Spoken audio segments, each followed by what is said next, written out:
Have you ever looked at the sky and felt a little pause, as if the day took a breath? Sika felt that pause all the time. She was 14 and lived in Sunrise Village, a place where people rang bells to greet the dawn. But one week the bells rang late, shadows grew too long, and the corn leaves drooped like sleepy hands. Sika had a secret gift. She could hear time ticking, like a tiny drum inside her ear. Now the drum sounded broken, with empty spaces between the beats. She told the elders, but they laughed. "Maybe you slept in," they said. Yet Sika knew the truth. Moments were missing. Each night she checked the village water clock. The jar should drip 10 drops while the moon crossed 1 star. It now dripped only 8. Where did the other 2 drops go? She wrote the loss in a small book and felt worry crawl under her skin. On the 5th night, the wind stopped moving. Even the crickets fell silent, as if the world itself held its breath. Sika whispered, "Time is sick." Her words sent a chill down her back. But if time was sick, who could cure it? As she closed her book, a far drum sounded once again, soft, weak, and lonely. Sika set her jaw. If no one else would listen, she would follow the broken beat herself. She did not yet know that her hunt would lead beyond morning and night, into a place hidden between heartbeats, where stolen hours were bought and sold like coins. But soon, Sika would step through the crack that only brave ears could find, and nothing, not even time, would ever be the same again. The very next evening, a traveller came to Sunrise Village. He wore a bright coat sewn with tiny glass clocks that winked in the fading light. He called himself Mbeku and carried no shadow on the ground. The children loved his jokes. He flipped a pebble into the air. It rose, froze, then fell back into his hand as if afraid to land. Elders clapped while he told stories that folded back on themselves, ending before they began. Yet Sika watched the gaps around him. The air seemed thin, like cloth stretched too far. When he shook a farmer's hand, the farmer blinked and forgot their chat. Minutes kept slipping, noticed only by Sika. That night, she followed him past the huts and goats to the river bend. She hid behind a termite mound and saw him lift a small glass jar toward the moon. Silence spilled out, thick and silver. He scooped the silence, corked the jar, and tucked it inside his coat. The moonlight trembled, and the night grew shorter by a breath. Sika gasped and stepped on a dry twig. Crack! Mbeku's head turned, and his eyes glowed like coals. For a long second the world froze. Then he smiled, gentle as honey. "Careful, little drummer," he said, voice smooth but sharp. "You might lose track of time." He walked away whistling a tune that ran backward, leaving Sika shaking in the grass. She now knew who was stealing the missing beats, and she knew she had to stop him. Even if no one believed her, Sika would guard every ticking moment with her own brave heart, and follow the trickster into the dark if that's what it took to save the dawn. Midnight found Sika creeping after Mbeku once more. He slipped behind the old shrine and traced a shining line in the air, like drawing a door on nothing. With a soft click, the door swung open, showing a swirling tunnel of blue sand and floating clock hands. Sika's pulse hammered, but she darted forward before fear could grab her ankles. The door shut behind her, muffling the world. She tumbled through a space that felt both heavy and light, landing on a floor made of moving gears. Above her, rivers of gold numbers rolled across a starless sky. She had arrived in the in-between, a hidden place that lived inside every heartbeat. Here, seconds glowed like fireflies, clustering in nets held by tall spirit traders. Some spirits wore robes stitched from calendar pages. Others had hourglasses for heads, sand whispering where thoughts should be. Sika hid behind a pile of cracked pocket watches. She heard bids echo. 5 heartbeats for a year of youth.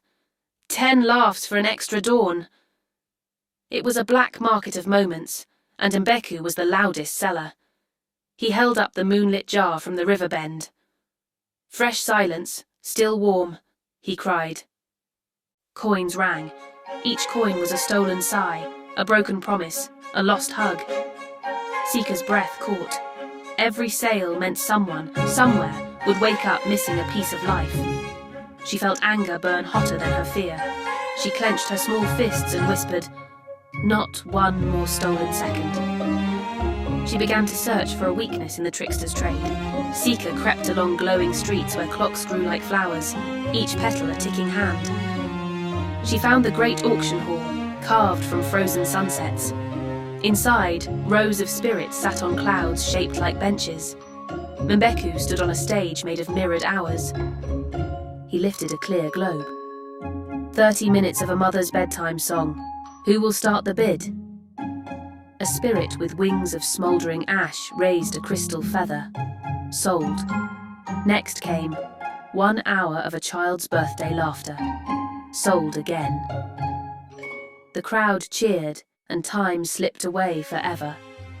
Sika spotted a small, bright orb wobbling near the edge of the stage. It pulsed with a colour she knew, her best friend Kofi's joyful red. She reached to grab it, but a guard made of melted sundials blocked her. Sika ducked back, heart pounding.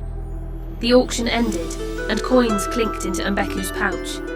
As he left, Sika hurried after him, but the floor swayed. A cold hush filled her chest. She remembered Kofi, his jokes, his grin, then her memory blurred like wet ink. She raced through her mind and found only a blank space where Kofi's name had lived. She spun in panic. "Kofi!"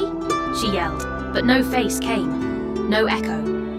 Her friend had been erased, sold to the highest bidder. Tears stung, but anger pushed them aside. She vowed to steal back every lost moment, starting with the one that held Kofi's smile. Somewhere in this strange land, she hoped a kind soul still remembered the old laws of time and could teach her how to fight a god made of tricks. She spun in panic. Day and night did not exist in the in-between, but Sika's legs ached as though she had walked for weeks. At last, she entered a quiet courtyard hung with broken bells. There sat a blind griot, his grey beard woven with tiny hour hands. He plucked a kora whose strings were thin rays of dawn. She spun in panic. "I have waited for you, child who hears the drum," he said, though his eyes were white stones. "I keep the stories time forgets." He touched a cracked hourglass at his side. Inside, the sand flowed upward, telling yesterday's tale. She spun in panic. Sika knelt and poured out her story. Missing hours, vanishing friends, the sly god with no shadow. The griot nodded. Mbeku was once bound by the first timekeepers. They locked him to the first clock and made him count the seconds he loved to steal. But greed never sleeps. He gnawed at the chain until it frayed. She spun in panic. The griot lifted a hammer made of dawn light. "This tool forged the chain. In the right hands it can seal him again. Yet you must strike the first clock hidden in the cave of endings." She spun in panic. Sika took the hammer. It was warm and pulsed like a heartbeat. "Where is the cave?" she asked. "Beyond the mirror maze, past the river that runs backward," the griot whispered. "But beware, Mbeku knows you now, and his greatest weapon is doubt." She spun in panic. Sika thanked him. As she turned to leave, the griot placed a small song in her ear, a melody that could mend cracks in courage. With the hammer, the song, and her ticking heart, Sika stepped into the unknown path. The mirror maze glittered like an ice forest, each wall showing a different past. Sika stepped inside and saw herself as a baby, then as an elder with silver hair. The maze whispered, "Choose a mirror and stay." She pressed on. Halfway through, Mbeku appeared in the glass. "Little drummer," he purred, "look what I saved for you."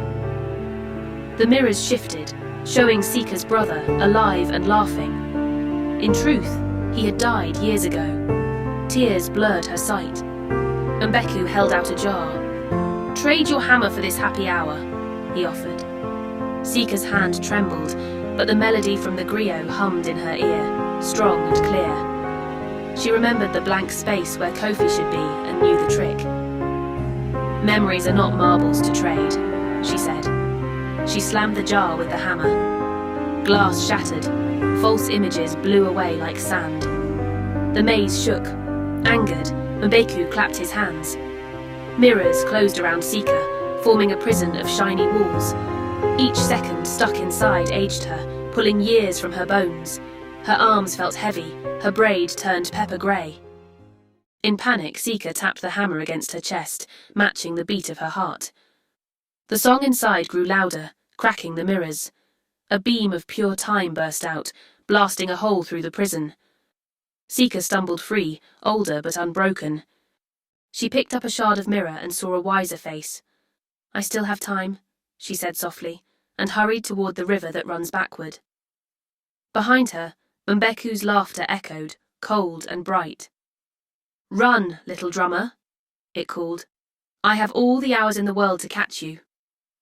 The river that runs backward flowed uphill, its water shining like liquid moonlight. Each drop was a gone moment rushing home. Sika crossed on stepping stones of floating seconds. On the far bank, she found an iron forge dug into the roots of a giant baobab. Sparks danced like fireflies. Each spark was a newborn minute. Inside, Smith shaped lost seconds into tools. Sika spoke to the headsmith, a spirit with copper skin and clock gear eyes. Hearing her quest, he gave her a strip of bright metal melted from forgotten bedtime stories. Together they forged a time arrow, straight and true. The arrow always pointed to the greatest loss nearby. Before she left, the smith warned, "Borrowed time asks for payment." He pressed a tiny compass into her palm. "This will rewind one choice, but only once." Sika followed the arrow through twisting tunnels until she reached the Cave of Endings. The ceiling dripped slow hours like heavy rain. In the center stood the first clock, taller than a tower, its hands made of starlight. A rusted chain lay broken at its base, the chain that once held Mbeku. Sika's heart pounded. She gripped the hammer, the arrow, and her single rewind. She knew Mbeku would come. She also knew every second counted. Deep inside, she felt the cost building, like sand piling in an hourglass. But for Kofi, for her village, and for all the hidden voices stolen in the dark, Sika would pay whatever time asked. Mbeku emerged from a swirl of grey mist, hourglass staff gleaming. "You've come far, drummer," he said, circling the first clock. "But time belongs to those bold enough to take it." Sika raised the time arrow. Its tip blazed, pointing straight at the trickster. With a laugh, Mbeku shattered the ground, sending waves of slow motion. Sika moved like honey, forcing each step. She threw the arrow. It sliced the air and pinned Mbeku's long shadow to the stone floor. He roared, frozen in place but still grinning. Clock hands above spun wild. Memories burst like fireworks. Births, cheers, storms, goodbyes. Sika swung the hammer. The first strike rang like a sunrise bell. Cracks crawled across the clock face. On the second strike, stolen orbs flew out, swirling overhead. Hours, minutes, moments seeking home. The cave shook. Mbeku strained against the arrow, teeth bared. "Break the clock and all time unravels," he hissed. Sika paused, fear tugging. Was this another trick? She lifted the hammer for the third blow, but doubt chilled her fingers. Suddenly the compass grew hot. Sika glanced down and saw its needle spinning wildly, warning her. She breathed, listening to the drum inside her ear. The beat said, "Do not trust the thief of hours." So Sika raised the hammer high but did not strike, yet. She watched, waiting for the real moment to show its face. A crack of laughter split the air. The cave melted away, and Sika stood back inside the mirror maze. It had all been a trick picture. Mbeku stepped free, shadow now unpinned, clapping slowly. "So easy to fool a heart in a hurry," he mocked. "Give me the hammer and I will spare your village another lost dawn." Sika's pulse raced. She clutched the compass, the only tool left. Its glass face glowed, counting down her final choice. She remembered the smith's words. One rewind, no more. Mbeku reached for her. In that instant, she let the compass fall and shatter. Time jumped backward one beat. Sika now stood one breath before the fake cave faded. She acted fast. Instead of aiming at Mbeku's shadow, she turned the time arrow toward her own foot and fired. Pain flashed, but her shadow pinned the floor like a nail. The mirror world cracked, unable to bend around a self-anchored soul. Real walls rushed back. They were still in the true cave. Mbeku screamed as reality snapped shut. Sika used the last of her strength to swing the hammer, not at the clock, but at the broken chain. It whipped around the trickster, locking him tight. The first clock chimed once, sealing the link with blinding light. Mbeku vanished inside a tiny iron hour, trapped for another age. Sika dropped to her knees, exhausted. The time arrow faded, duty done. Around her, freed moments swirled, brushing her cheeks like soft birds. Each flew off toward the waking world, eager to return where they belonged. Light seeped through cracks in the cave roof, painting the first clock gold. Sika limped outside and found herself back at dawn. The sky blushed pink, bells rang on time, and the air was sweet with promise. In Sunrise Village, people buzzed with bright energy. Farmers swore the night felt longer, kids laughed louder, and lost pets trotted home. Kofi sprinted towards Sika, memory restored, hugging her so tight she almost cried. No one understood what she had done, yet everyone felt the gift she brought back. The elders gathered. They saw the grey streaks in her hair and the calm wisdom in her eyes. They named her the new timekeeper. Sika accepted, but inside she wondered how long peace would last. That evening, while writing in her little book, she felt a light tap against her pocket. She reached inside and found a single silver coin, smooth, warm, and ticking softly. A leftover hour, unclaimed. She smiled, closed her hand around it and whispered, "Not today." She placed the coin in a wooden box beside her bed, a reminder that time is precious and must be guarded. As the moon climbed, Sika listened to the drum in her ear. It beat steady and strong. She knew the world would always hold tricksters and buyers of stolen moments. But now there was also a girl who heard the gaps and would never let them grow wide again. Because sometimes, the greatest heroes are simply the ones who make sure each of us wakes up to meet a brand new day. Time is one of the most precious gifts we're given. Not because it lasts forever, but because it doesn't. In a world full of distractions, shortcuts, and people who take more than they give, true courage is found in those who pay attention. Sika's journey reminds us that the smallest voice can protect the biggest truths, and even a single heartbeat can change everything. She didn't save the world with strength or magic. She saved it by listening to what others ignored, by standing up when no one else would, and by guarding every stolen moment like it was treasure. The story teaches us that. Bravery doesn't always roar. It often whispers, "Keep going." Real power lives in patience, in paying attention, in protecting what matters most. Every second we spend with someone we love is worth fighting for.